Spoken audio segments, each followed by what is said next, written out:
Are you this way? Do you feel like the more you hear it, the more desperate you get to hear again and again? Like the first time it's kind of like, oh, is that me? Did I eat some bad tacos? Like, right. But then the next time you're like, well, that was kind of cool. Yeah. I wonder if he would do that again. Yeah. Like, I think he's always talking. He's always speaking. Are we listening? You remember, I don't know how, you probably had an old car at some point in your life. I mean, I've been around a while. I remember my first car had the dial where it was like the analog needle. Yes. Dude, I had and if you 63 Dodge Dart. Right. So on that Dart, you had to twist that knob for that needle to get right on the station, right? Yeah, yeah. And then all of a sudden you could begin to hear it. Mm-hmm. Well, we would say, oh, it's the radio just started. No, that station was broadcasting the whole time. We just had to tune in to hear it. Mm-hmm. We have to tune our ears into hearing the voice of God. Yeah, and that signal's always out there. He's right? always speaking. We're just like... Yeah. I'll give you an example. Yeah. Right back to this story, literally the next thing I did, we were coming home from this big, long trip and praying like, all right, God, I'm listening. Mm-hmm. Where do you want us to go next? And he goes, I want you to go to Ukraine. Yeah. Remember your trip to Ukraine? Yeah. The war had started about 8 months prior. Yeah. And he goes, I want you to go to Ukraine. I want you to buy a motorcycle. I want you to ride it, film it, do some things there, then give the bike away. And I'm like, I turned and looked at my wife because when he speaks, it's not linear. You hear the whole thing at once. That's one way I identify God's voice. Okay. I hear all of it in once. It's almost like I heard it in reverse. Like I heard it all at once. Okay. It's not like I'm hearing a sentence, I'm waiting to the end, and then, yeah, right. No, it's like this big impression you get. It's a download. It's a download, and it's instant. It's like I heard his voice. Yeah. But that's not something I would come up with on my own. Like that's dumb. Yeah.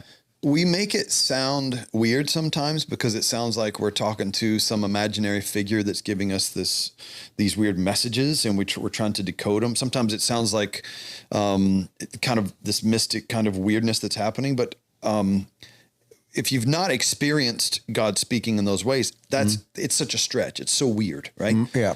But God's already speaking. It doesn't matter how long you've been a believer. 5 seconds ago, if you became a believer in Christ, he's speaking. Mm-hmm. Cool. And the best way to start learning to hear his voice is just read the word, because that is his voice. Yeah. So he's the living word. This is the written word, talking about the scriptures. If you begin to read that and then obey what you read, that is the first step. So then you'll learn to develop like your ears to hear his voice through the word. Yeah. That's how you identify it. That's how you see the difference between God's voice and some random voice that you may have, or someone else, or a funny song that you heard, right? Yeah. The only way to do is identify it by consuming the word. So I would say daily read the word. Mm-hmm. And if you're not doing that, don't listen for voices in your head. Okay. It has to start with reading the word. That's where he speaks primarily. Yeah, primarily. It's more special when I hear something outside of that. Yeah. But it's always backed up with the word. Always backed up with it. Mm-hmm. And if there is any question, especially on bigger things, he confirms it in 3 different ways. Let's see if I can remember them right off the top of my head.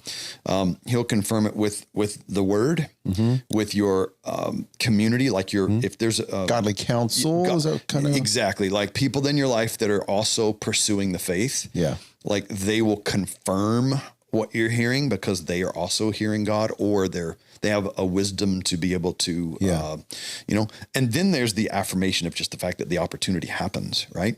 Yeah. So let's break this down. Well, let me go back to my dad used to say he'll give you the unction too. Also, what does that mean? The ability, the desire. But he used to say that, and I used to appreciate that because God does instill that in you. He just doesn't drop it on you. He gives you the fuel to do it. Also, sure.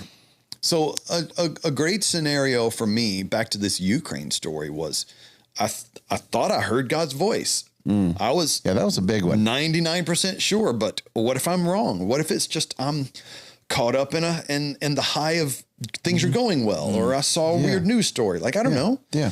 So I'm 99% sure I just heard God's voice. I read the word. I go, there's some verses and a thing. I go, hey, this backs up what we're talking about right here. Yes, sir. But also I go to my wife, who's a very important part of the scenario. She's a godly woman. Talking to her, I talk to a couple other people and go, this is what I feel like God said to do. And they're all like, Do it. Well, we bought plane tickets that day because it was like, everyone was like, do it. This is, this is right. Everybody felt that is God's will. But here's the part. I want to close this story because I think this is going to make a little bit more sense. Okay. Once we were convinced we had heard God's voice to do something, we actually had to do it. Right. Yes. That is, I had to buy plane tickets with money I did not have. Okay. So, I should say I didn't have budgeted is what I should say. Yeah. Right. There was money. It just wasn't budgeted. It was a surprise. Like, just go for it. Right. This is during the time when my tour canceled. Right. So, oh boy. So it was like, I've heard God, let's go. But then also I go over to Ukraine to do this thing. Well, so I go over there and I get picked up, have an interpreter, have a friend. We go in and these are Ukraine people. And, there's no power.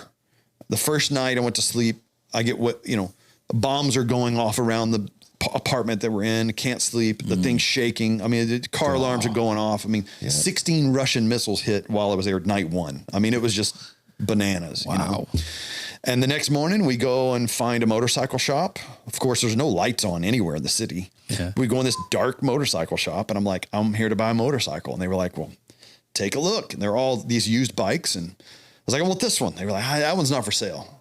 So I test ride, come back. I really want this one. They were like, that one's not for sale. We just worked on that one for a customer. Oh, wow. Call the customer. Make sure it's not for sale. Hold on. Call, talk to the guy's wife. Hey, his wife, say he's a soldier. He's out fighting the Russians right now. They want to sell it. Oh, I know. I was like, okay, here's the money. I bought the bike and I start riding the bike around different places in Ukraine. And I'm doing shows for like refugees and going into like bomb shelters and places just to make people laugh and also introduce Jesus to them. Wow. And then at the end of this, I'm going to speed this up a little bit, but at the end of this week of me being there on this motorcycle, I'm like, I'm going to give this thing away. Yeah. And I select a guy that I go, I think he's the guy. Yeah. I think God is saying I should give it to that guy over there, but I'm not 100% sure. Yes. I just had a few cues and I was like, I think that's the guy. Yeah. One of the things was I had a big buffalo on my shirt, a big buffalo. His name was Buffalo. And I was like, that's interesting. Yep. Kind of random. Yeah. Mm-hmm. There's a few other things. I won't go into all the details, but I was like, I think he might be my guy. So I gather him around and I say, hey, Buffalo, I want to give, and this is through an interpreter because he doesn't speak any English and I speak, only English. Right. So I have my sweatshirt, I say, hey, I want to give you a gift. I was like, it's grace though. It's like, I'm giving you grace. It's a gift that you can't pay for. Okay. Grace means you can't pay for it. You can't earn it. Mm-hmm. But I'm giving this to you. I say, I love grace so much. That's why I named my motorcycle Grace. I said, grace is a gift that's already been bought. You just have to receive it. I go, hold up the keys. I go, with grace, you just have to receive it. You just take it. It's a gift. It's already paid for. And he's looking at me like, what are you talking about, dude? And he looks at the keys and he thinks I'm joking. And he grabs the keys and he goes, can I ride it? And I go, yes, because it's yours. And this big dude with muscles looks at me, big Ukrainian dude. He looks at me and he goes, oh my gosh. He said, when the war started, my wife and kids left and they took the family car. I haven't had a vehicle. I've been praying for months that God would give me a vehicle and I wanted a motorcycle because it's cheaper to ride. Yeah.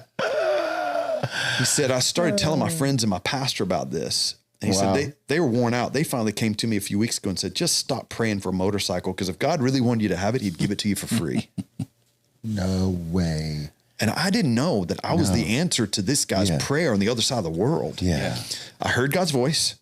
I confirmed it through the scripture. Mm-hmm. I confirmed it with my body of believers that were around me, like my friends that are on the faith pursuit with me. Mm-hmm. And then it was the opportunity. I had the opportunity to go. He provided the means for me to go.